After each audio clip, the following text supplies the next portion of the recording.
Swimming in lane number 1, Isino Santo, Kyle Ivan of Unit 4. Lane 2, Jimenez, John Moises of Unit 3. Lane number 3, Mallorca, Kent Matthew of Unit 5. Lane 4, Cabriles, Christopher Rain of Unit 3.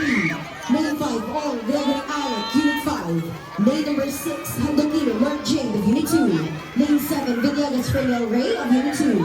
And lane 8 is Takia Jefferson of Unit 4.